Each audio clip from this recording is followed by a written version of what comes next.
Gloire au Seigneur, gloire au Tout-Puissant.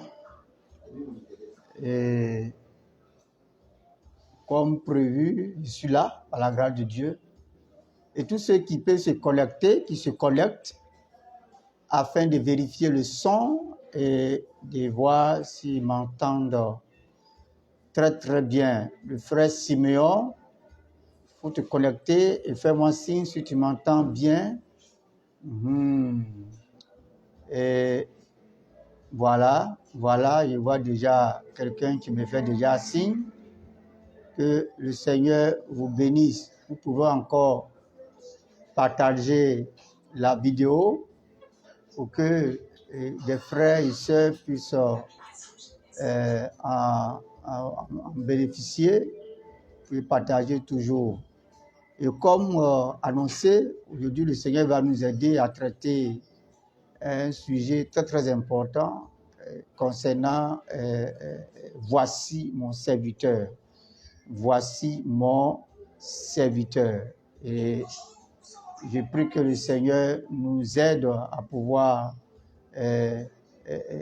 tirer quelques leçons essentielles pour notre édification.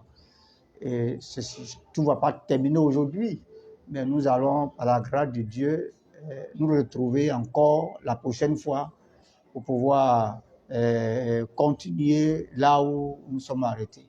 Merci, mon frère Thomas, à Samoa, pour prévenir que le son est bon. On rend grâce au Seigneur. Donc, nous allons nous arrêter là où le Seigneur voudra. Et ensuite, nous allons continuer la semaine prochaine par sa miséricorde. Donc, comme le thème le dit, voici mon serviteur. Mais le texte est tiré d'Ésaïe chapitre 52. Avant de passer à la prière d'ouverture, je vais lire d'abord le texte dans Ésaïe chapitre 52 à partir du verset 13. Avant de passer à la prière, il est dit: voici mon serviteur prospérera, il montera, il s'élèvera bien haut. De même qu'il a été pour plusieurs un sujet de foi, tant son visage était défiguré, tant son aspect différait de celui des filles de l'homme, de même il sera pour beaucoup de peuples un sujet de joie. Devant lui, des rois fermeront la bouche car ils verront ce qui ne l'avait point été raconté. Ils apprendront ce qu'ils n'avaient point entendu. Et le texte que le Seigneur a voulu bien nous aider à pouvoir creuser là-dedans, c'est voici mon serviteur. Et voici mon serviteur. Voici mon serviteur. Seigneur, c'est ta parole. Sans toi, nous ne pouvons pas la comprendre. Je prie que tu m'aides, que tu me soutiennes afin que nous puissions comprendre ta parole et nous aider. Je suis là qu'un vase.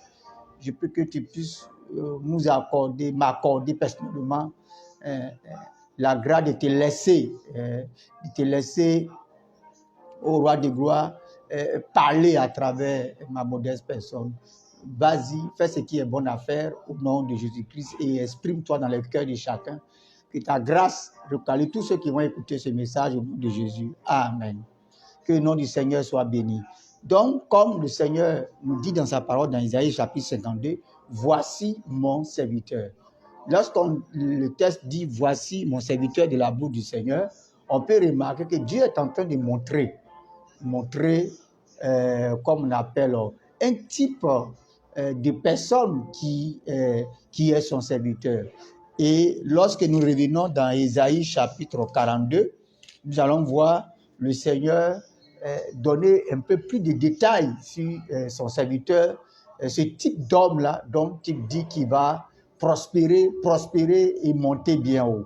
Souvent, on a tendance à utiliser ça, mais on prie que le Seigneur nous aide véritablement à bien comprendre qu'est-ce qu'il veut nous faire savoir à travers son serviteur dont il a déposé en lui toute cette grâce spéciale.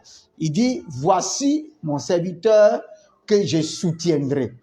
Mon élu en qui mon âme prend plaisir, j'ai mis mon esprit sur lui, il annoncera la justice aux nations. Il n'écrira point, il ne lèvera point la voix, il ne la fera point entendre dans les rues, il ne brisera point le roseau cassé, il n'éteindra point la mèche qui brûle toujours. Il annoncera la justice selon la vérité, ne se découragera point et ne se relâchera point, jusqu'à ce qu'il ait établi la justice sur la terre et que les îles espèrent en sa loi. On va s'arrêter là pour le moment. Mais dans ce passage-là, nous remarquons Dieu insister sur un type de personne qui caractérise son serviteur. Je dis bien le mot caractérise son serviteur avant d'aller toucher la prospérité et monter plus haut. Il est important que nous puissions savoir et connaître ce qui caractérise le serviteur que Dieu soutient. Nous sommes au chapitre 42 du ministère d'Ésaïe. Mais avant d'arriver au chapitre 42, il y a eu beaucoup de choses qui ont été dites, il y a eu beaucoup de paroles de Dieu qui ont été prononcées.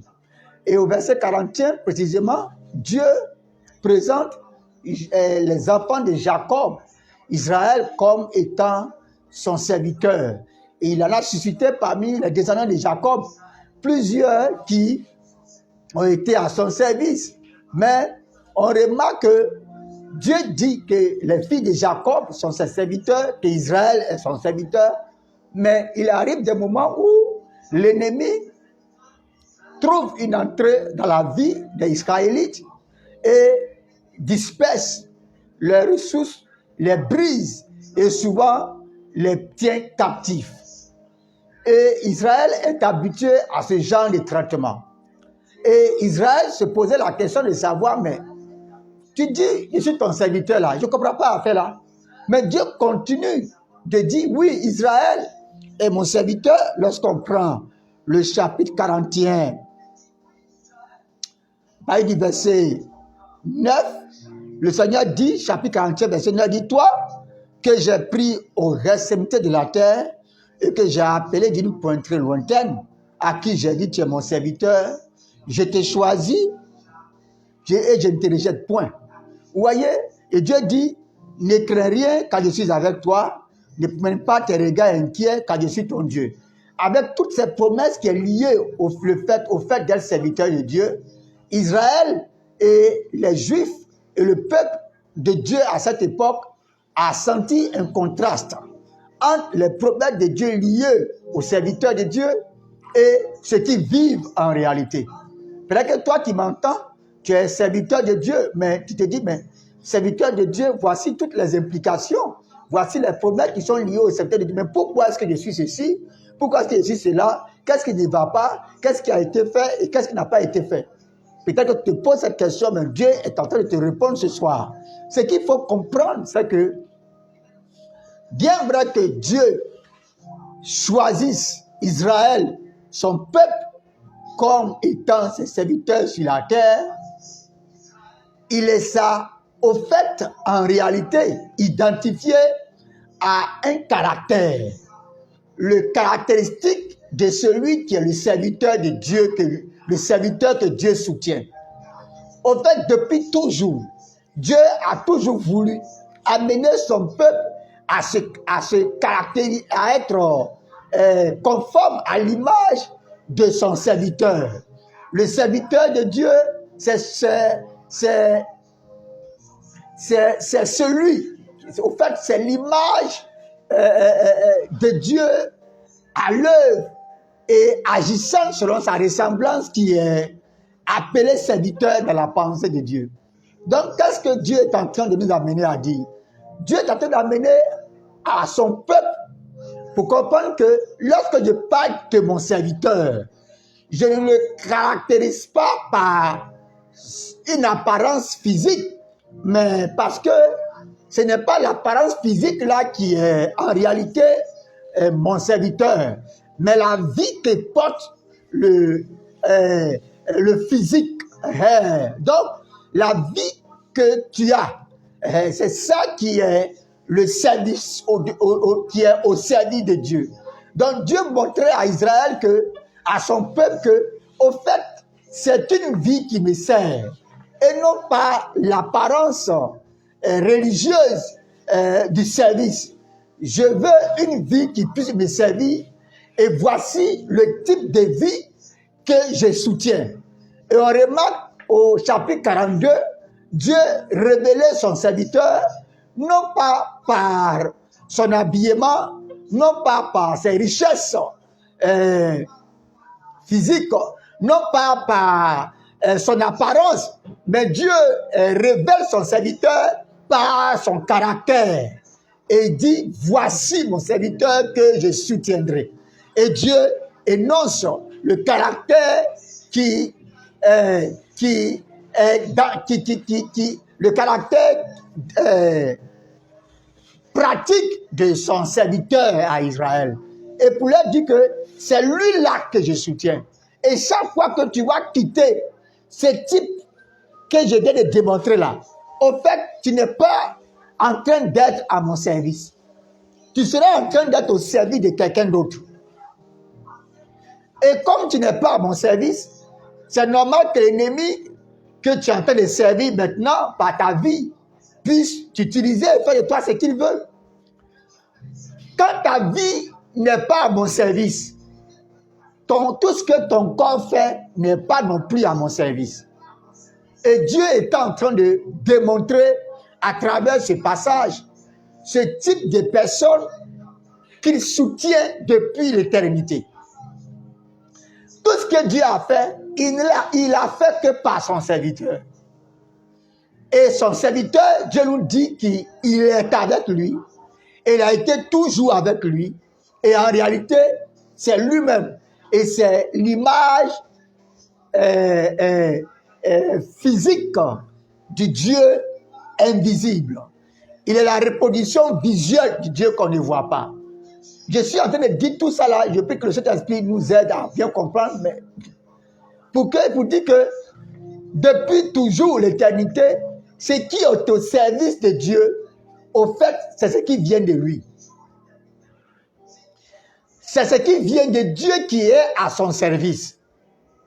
Ce qui ne vient pas de lui, qui ne le caractérise pas, ce qui ne tire pas sa source de lui, ne le sert pas. Tout ce qui ne tire pas sa racine en Dieu ne peut pas le servir. Parce que Dieu n'est pas servi par rien d'autre que par lui-même. Et même quand il demande à quelqu'un de le servir, il travaille dans la vie de cette personne pour que cette personne-là puisse porter en elle son image. Et c'est l'image de Dieu dans la vie de chaque individu qui le caractérise comme étant serviteur de Dieu. Et ça a été toujours comme ça depuis l'éternité. Quand Israël commence à ne pas être dans cette disposition pratique de vie qui sert Dieu, ils sont livrés à leur penchant et ils payent aussi le prix de leur désobéissance ou de leur déloyauté. Nous sommes déloyaux envers Dieu, non pas à cause de notre... parce que j'ai quitté une assemblée ou bien j'ai fait ceci, mais on est déloyal envers Dieu lorsqu'on décide de déposer la vie qu'il nous offre en Jésus. C'est la vie que Dieu nous offre en Jésus qui est à son service. C'est la vie que Dieu nous donne en Jésus qui est ce qui glorifie Dieu dans le service. Tout ce qui n'y est pas, selon notre époque, en Jésus-Christ de Nazareth, au fait, ne peut pas faire plaisir à Dieu parce que ça vient de la chair. Tout ce que la chair fait, peu importe ce que ça peut apporter, n'a jamais plu à Dieu. C'est pourquoi j'ai dit que c'est ce qui vient de Dieu qui sert Dieu. Donc si je suis en train de servir Dieu efficacement, c'est que je suis en train de me laisser afin que Dieu passe par moi pour faire efficacement ce qu'il entend de faire. C'est pourquoi, lorsqu'on prend Jean chapitre 6, et nous voyons le peuple de Dieu demander à Jésus, mais à faire de l'œuvre de Dieu la même là. C'est comment? Verset 28, il lui dit, que devons-nous faire pour faire les œuvres de Dieu? Jésus leur répondit, l'œuvre de Dieu, c'est que vous croyez en celui qui l'a envoyé. Donc, Jésus est en train de démontrer très clairement que l'œuvre de Dieu, ce ne sont pas premièrement les activités. L'œuvre de Dieu, ce n'est pas tout mouvement religieux.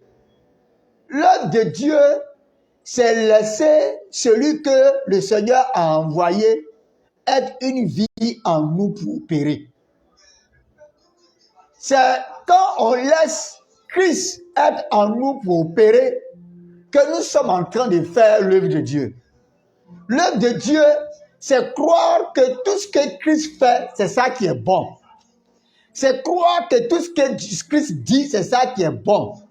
C'est croire que tout ce que Christ agit, c'est ça qui est bon.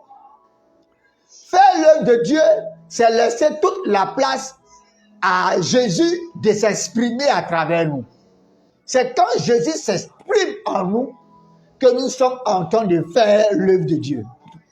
Ce n'est pas une prédisposition pratique qui est née aujourd'hui. Même avant la venue de Jésus sur terre, Dieu était très exigeant en ce qui concerne cela.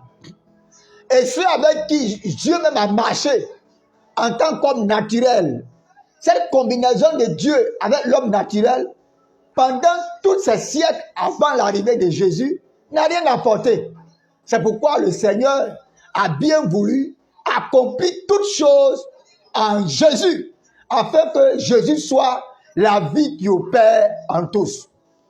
C'est quand Jésus est en train d'opérer dans la vie d'un homme qu'il est serviteur de Dieu. C'est quand Jésus est en train de guérir un homme qu'il est serviteur de Dieu. C'est quand Jésus est en train de faire quoi que ce soit dans la vie d'un homme que cette personne est considérée comme étant serviteur de Dieu. Quand Jésus n'est pas là et que c'est la chair qui est là, oh bien-aimé, même si ce que tu as fait a amené les hommes à aller vivre sur la lune, cela n'aboutit qu'à la satisfaction de la chair et donc n'est pas servi Dieu.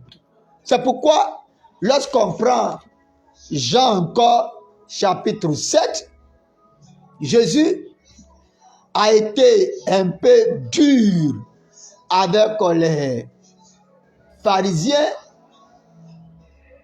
lorsqu'il leur parlait, ou bien c'est Jean chapitre 8, à partir du verset 40, lorsqu'il parlait aux pharisiens qui se considéraient comme des authentiques serviteurs de Dieu incontestables, comme on appelle consacrés publiquement par toute la nation, reconnus par toute la nation, par le représentant légal de Moïse ou du souverain sacrificateur. Donc, eux se considéraient comme serviteurs de Dieu authentiques et personne ne pouvait leur arracher ça de la tête. Mais regardez au verset 40, Jésus dit, lorsqu'ils ont dit au verset 39 que leur père c'est Abraham, mais maintenant Jésus leur dit, au verset 39, il lui répondit, notre père c'est Abraham. Jésus leur dit, si vous étiez enfant d'Abraham, vous feriez les œuvres d'Abraham. Alors Jésus touche encore la vie d'Abraham et non pas les œuvres d'Abraham. Alléluia. Aujourd'hui, beaucoup de personnes pensent que ce qui est important et qu'il faut rechercher, c'est ce qu'a fait soit un grand homme de Dieu dans ses œuvres-là qu'on doit, dans ce qu'il a fait là, voilà, soit ses miracles, ce qu'il a fait, mais c'est une vie en lui qu'il a accepté. Quelqu'un qui était peut-être héritier, mais qui décide, qui avait chez lui, qui était marié, avec des richesses et des biens, mais qui décide de devenir SDF, sans domicile fixe, à cause de la voix d'un Dieu qu'il a entendu dans son cœur. Vous pensez que c'est n'importe qui? C'est de telles vies que Dieu recherche. Des hommes qui peuvent entendre sa voix et accepter de perdre toutes conditions qu'ils ont eues dans le monde pour vivre pour lui, peu importe le prix à payer. Ce sont des exemples qu'on doit suivre dans la vie d'Abraham. Et non pas vouloir aller faire sacrifice important comme il l'a fait. C'est la vie qu'il avait qui l'a conduit là-bas où, bien aimé. Jésus l'a dit, si vous étiez enfant d'Abraham, vous ferez les œuvres d'Abraham. Verset 40. Et maintenant, vous cherchez à me faire mourir, moi, qui vous ai dit la vérité que j'ai entendu de Dieu. Cela, Abraham ne l'a point fait. Quand Abraham a entendu la voix de Dieu, Abraham ne s'est pas résigné. Il est devenu sans domicile fixe. Il se prenait ça et là par la foi. Et il était devant sa maison. Il a vu 3 personnes qui venaient. Il dit, ces personnes qui viennent là, certainement c'est le Seigneur. Et il est venu. Il les a demandé d'être chez lui. Il a fait crème pour les donner. Il leur a donné à manger. Il avait une vie d'hospitalité de Dieu. Et pour Dieu. Au fait, son hospitalité là, c'était pour garder Dieu chez lui. C'est ce qu'il cherchait. Et Dieu vient en chair pour vous sauver. Et là, ils n'ont même pas le discernement. Ce qu'ils cherchaient à faire, c'était pour tuer Jésus. Et Jésus dit, si vous étiez d'Abraham là, vous n'allez pas chercher à me tuer. Parce qu'Abraham n'a pas cherché à tuer Dieu. Même quand il a vu Dieu dans le désert, il a eu le discernement. Abraham a vu Dieu dans le désert, il a eu le discernement. Quand Dieu dit, mais on ne peut pas cacher Abraham, ce qu'on va faire, on avait une détruire Sodome et Gomorrhe. Abraham a plaidé pour son frère Lot. Oh, quel discernement. Mais aujourd'hui, on a même le discernement. Et on pense qu'on est comme, on est descendant ou on est enfant d'Abraham. Non. Il dit, Abraham a eu le discernement comme moi. Je n'étais pas encore dans ce rôle-là. Je suis descendu. Abraham m'a reconnu, m'a logé chez lui, m'a donné crème et mangé, j'ai mangé. Mais vous, je suis venu. Vous me voyez en chair au milieu de vous, mais vous n'avez pas de discernement. Et vous pensez être d'Abraham, Abraham ne l'a pas fait. Quand il m'a vu, il m'a recueilli chez lui. Donc, Jésus continue encore. Vous faites les œuvres de votre père. Il lui dit, mais nous ne sommes pas des enfants illégitimes. Hein? Nous avons un seul Père Dieu. Comme beaucoup de personnes qui vont sur les réseaux sociaux pour se réclamer défenseurs de Dieu ou connaisseurs de Dieu en reniant celui qui en fait la force. Oh Seigneur! Celui qui en fait la force, c'est Jésus. On le renie, on pense qu'on connaît Dieu. Et Jésus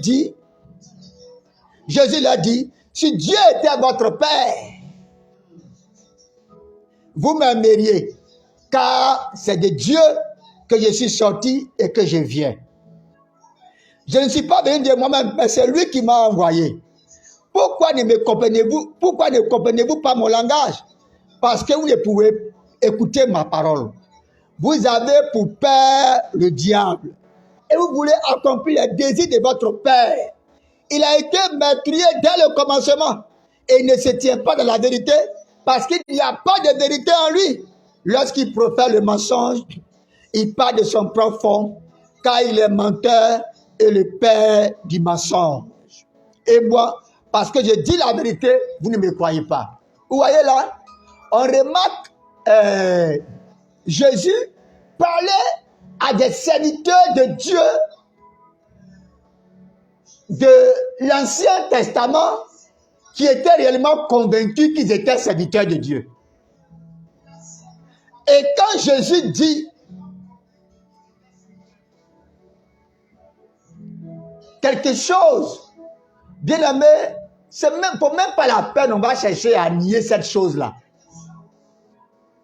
Ces personnes sont serviteurs de Dieu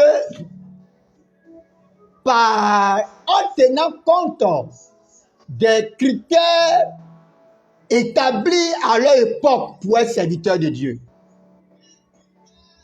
Ils ont été consacrés ou d'une forte, très très bien habillés et même reconnus officiellement par l'État qui gouvernait Israël à cette époque. Mais celui qui établit tout serviteur de Dieu dans le monde, celui qui établit toute conque est de Dieu, celui par qui Dieu fait toutes choses, ils étaient en face de lui. Et il leur a dit ouvertement. Il n'a pas dit ça caché. Il leur a dit ouvertement. Vous êtes des enfants du diable. Vous êtes des enfants du diable. Pourtant, ils ont été consacrés au nom de Dieu. Ils ont porté l'habillement des sacrificateurs que Dieu lui-même a donné la révélation.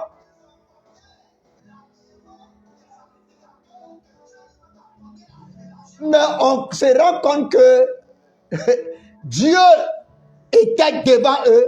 Jésus leur dit que votre père, c'est le diable. Pourquoi Jésus dit ça? Parce que le serviteur de Dieu ne se reconnaît pas parce qu'il a. Il ne se reconnaît pas parce qu'il porte. Il ne se reconnaît pas parce qu'il sait. Mais le serviteur de Dieu est parce qu'il est. C'est ce qu'on est qui sert Dieu.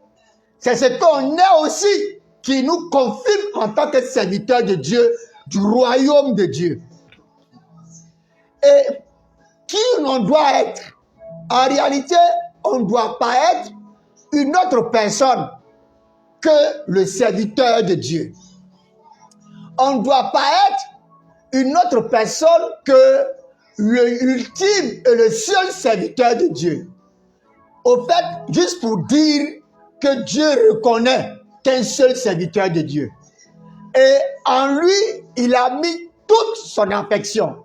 Quand on dit toute, ceux qui sont à l'école pour aller loin, vous comprenez avec moi, quand on dit toute, c'est qu'il n'y a pas de réserve encore quelque part. Le Seigneur a mis en Christ toute son affection.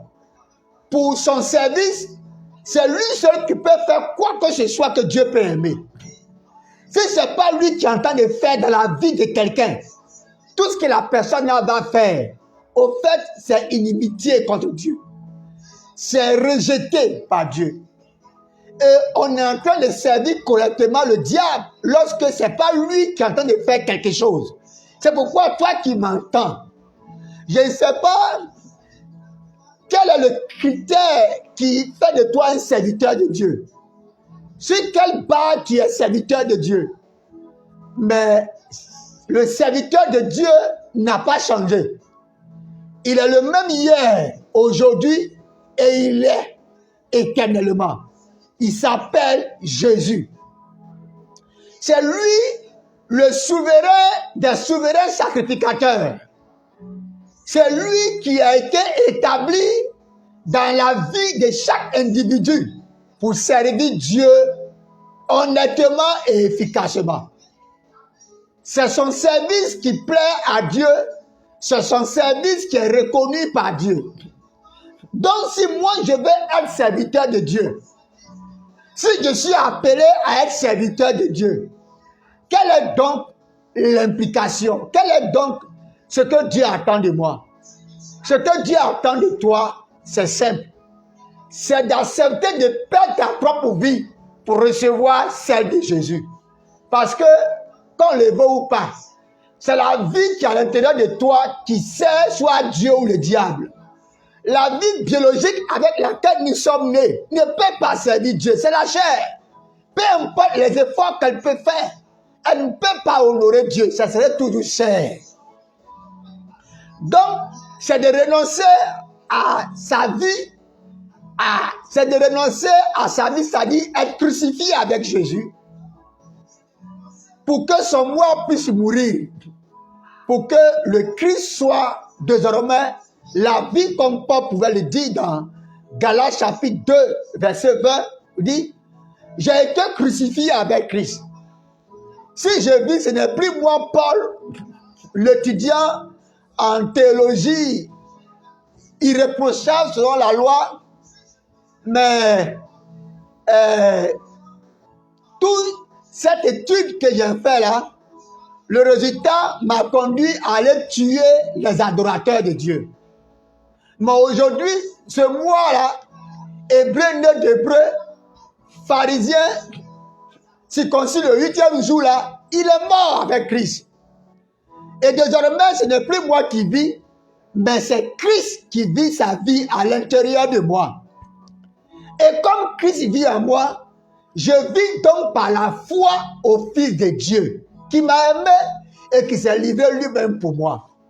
C'est formidable lorsqu'on parvient à cette expérience de vivre par la foi au Fils de Dieu.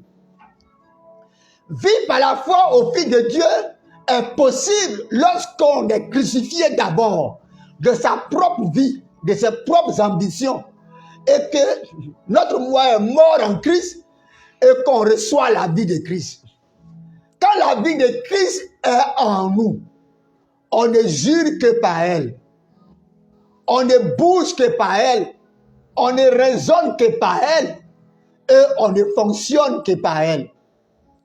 C'est la vie de Christ qui est désormais, lorsqu'on est mort à nous-mêmes, qui est la vie à l'intérieur de nous, qui oriente notre corps à faire la volonté de Dieu. Et le corps ne fait que se mettre à l'exécution de la vie qu'il porte. C'est pourquoi, bien aimé, pour aujourd'hui, avant de passer à l'autre étape, j'aimerais que le Seigneur nous aide à comprendre ce que c'est que le serviteur de Dieu. Le serviteur de Dieu, c'est celui qui porte la vie qui sert Dieu. C'est par la vie qu'on sert Dieu, c'est par la vie qu'on rejette Dieu. Quelle vie as-tu? Quelle vie portes-tu? N'es-tu pas toujours avec ta vie orgueilleuse? N'es-tu pas toujours avec ta vie cupide? N'es-tu pas toujours avec la vie dont on te reconnaissait avant là? Ou bien cette vie a été crucifiée? Cela a été crucifié avec Jésus. Gloire à Dieu. Autrement, il y a une vie qui est en toi dont Dieu a besoin pour le servir. C'est aussi dangereux d'avoir la vie de Christ en soi et de rester oisif sans laisser cette vie-là œuvrer et faire l'œuvre à laquelle Dieu l'a appelé. Et plusieurs seront encore surpris dans cet état. Mais pour ce soir, quel est l'état de ta vie? Parce que Dieu vient de nous montrer ici que son serviteur se reconnaît par sa vie. Israël était étonné. Comment nous qui sommes serviteurs, tu dis nous sommes tes serviteurs, mais l'ennemi vient nous assujetter chaque fois, il y a quel problème? Et Dieu dit, voici mon serviteur que je soutiendrai. Et Dieu leur montre les caractéristiques de son serviteur. Quel type de serviteur es-tu? Te sers-tu toi-même ou sers-tu Dieu? Te sers-tu toi-même ou es-tu au service de Dieu? Si tu es au service de Dieu, c'est simple. Comment le reconnaître? C'est quand le Christ est en train de servir Dieu à l'intérieur de toi. Et regarde bien la vie de Jésus dans la Bible. Ta vie est-elle en train de poursuivre à devenir comme sa vie? Ta vie est en train de le suivre parce que c'est Jésus qui suit Jésus. Je répète, c'est Jésus qui suit Jésus. Romains 6, verset 8 dit, si nous sommes morts avec lui, on va aussi vivre avec lui. C'est notre mort là qui donne vie à Jésus en nous et qui suit Jésus. Quand on a du mal à suivre Jésus, c'est qu'on est encore là. Et tant qu'on est là, l'autre ne peut pas avancer. On sera comme ces juifs dans Ésaïe 41. Ils ont tous ces belles promesses de serviteurs sur leur vie. Mais l'ennemi les tient toujours. Je connais des pasteurs, des hommes de Dieu qui sont tenus captifs par l'ennemi. Pourquoi? Parce qu'il y a un problème sérieux. Bien qu'ils ont été oués, bien qu'ils ont fait tout pour eux, mais qui est en eux? Qui est en eux? Et qui viennent vraiment passer à l'expérience pratique de la vie de Christ. L'avez-vous vraiment reçu? L'avez-vous vraiment reçu? C'est la grande question, bien-aimé. C'est la grande question, bien-aimé. Si on le reçoit, véritablement, on va faire comme lui. Car c'est Jésus qui suit Jésus. Jésus suit ses propres traces. Jésus suit ses propres affaires. Jésus suit ses mêmes manières de faire. Il ne change pas. Le même hier, aujourd'hui, tellement d'autres personnes disent que Jésus, il a changé à notre époque. Il ne change jamais. Et il n'y a en lui aucune homme de variation. Qui es-tu, bien-aimé? Qu'est-ce que tu es qui te définit? Comme serviteur de Dieu ou non? Qui es-tu? Moi. Aussi longtemps que c'est moi. Tu n'es pas encore serviteur, mais tu peux être un grand dirigeant d'une grande assemblée. Mais est-ce que c'est Christ? Alors c'est toi, tu es serviteur de Dieu. C'est tout. C'est tout. Et si tu es aussi Christ en toi, il faut apprendre sa vie. Auprès des anciens. C'est ça le disciple-là. On aura le temps d'en parler. Mais pour ce soir, Dieu est en train de dire à quelqu'un, quelle vie as-tu? Reviens à ton Créateur. Reviens à Jésus. As-tu été appelé? Tu dois répondre à l'appel. Je te dis comment on répond à l'appel pour qu'on puisse prier et terminer. Dans Romains chapitre 8, à partir du verset 28, il a dit, nous savons du reste que toutes choses concourent au bien de ceux qui aiment Dieu, de ceux qui sont appelés selon son dessein, car ceux qu'il a connus d'avance les a aussi prédestinés à être semblables à l'image de son Fils, afin que son Fils fût le premier-né en plusieurs frères. Quand Dieu nous appelle, toi qui es appelé, qui m'écoutes, il y a une réponse qu'il attend de cet appel. La réponse à l'appel de Dieu, c'est le fait de venir se conformer à l'image de son Fils. Quand Dieu appelle quelqu'un qui t'a déjà appelé, il t'appelle à venir être semblable à l'image de son Fils. Parce que c'est son Fils en n'importe qui fait l'œuvre de Dieu. Si son Fils n'est pas là, c'est lui. C'est pourquoi il dit, moi j'ai été appelé. On a commis cette erreur. Beaucoup d'appelés, peu de lui. Pourquoi? Parce que lorsque quelqu'un dit je suis appelé, on l'amène dans les activités. Il est dans les activités religieuses, avec la vie de l'homme déchu, sans avoir au préalable appris à devenir semblable à l'image de Jésus. Sans apprendre à devenir comme Jésus, on le met dans les activités. Et il est dans ces activités-là, sans que sa vie réelle ne plaise à Dieu. Parce que la chair qui est en lui ne saurait plaire à Dieu.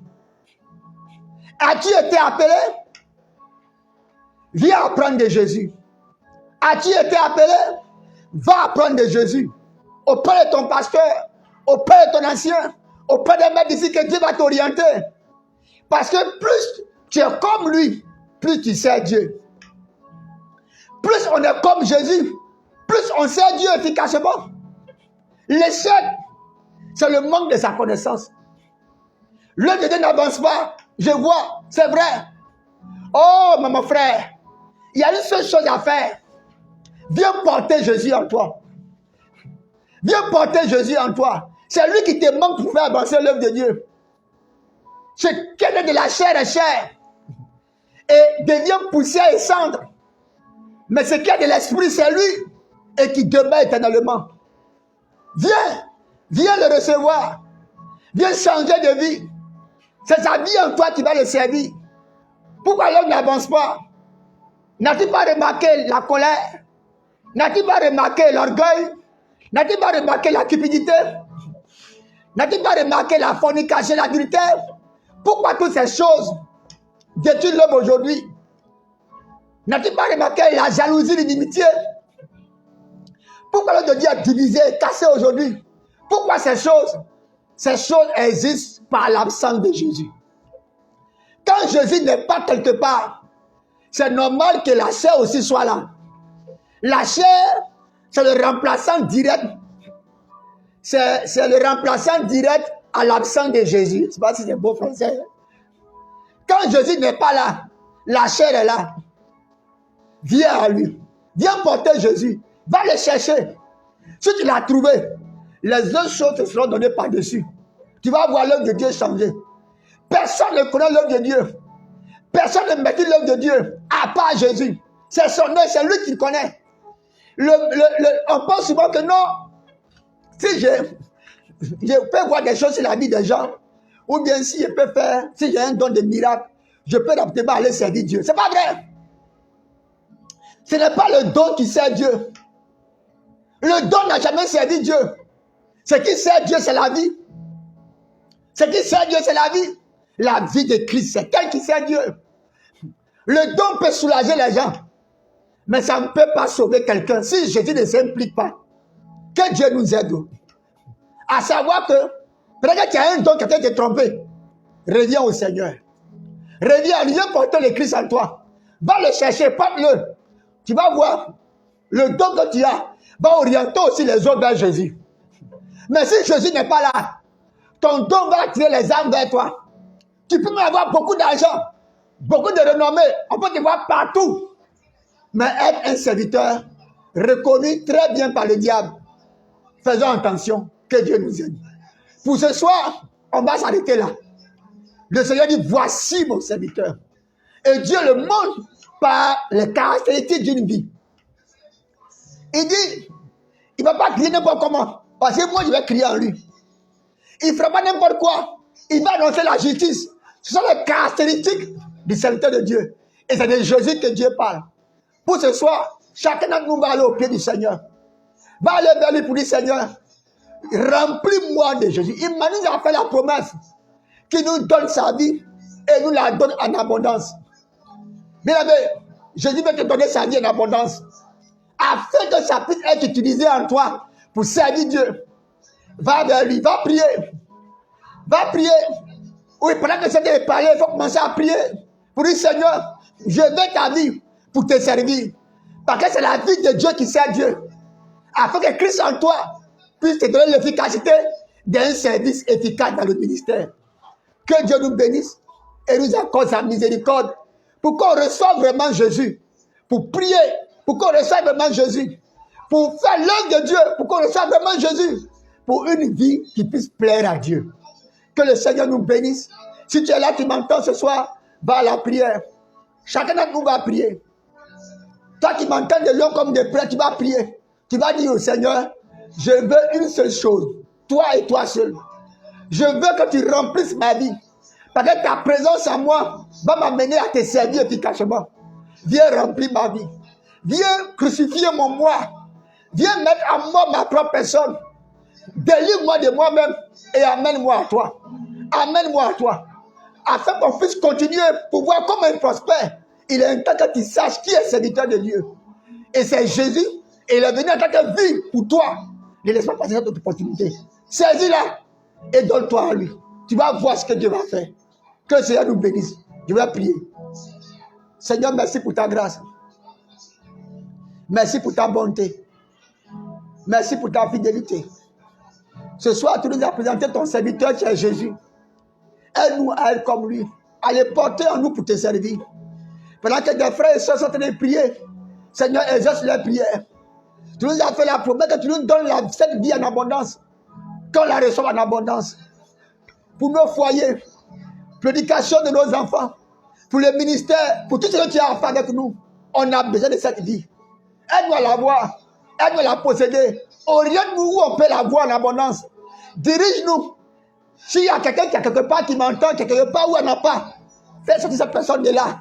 Si quelqu'un a été prié, Seigneur, qui cherche Jésus, oriente cette personne vers Jésus. Pour trouver Jésus, pour avoir sa vie en abondance, pour nous prendre une vie de service. Sois glorifié, sois béni. À toi, c'est la gloire, au nom de Jésus-Christ. Amen. À la semaine prochaine, avec la suite du thème, que le Seigneur vous bénisse. Mais on peut continuer à prier. Que le Seigneur nous bénisse.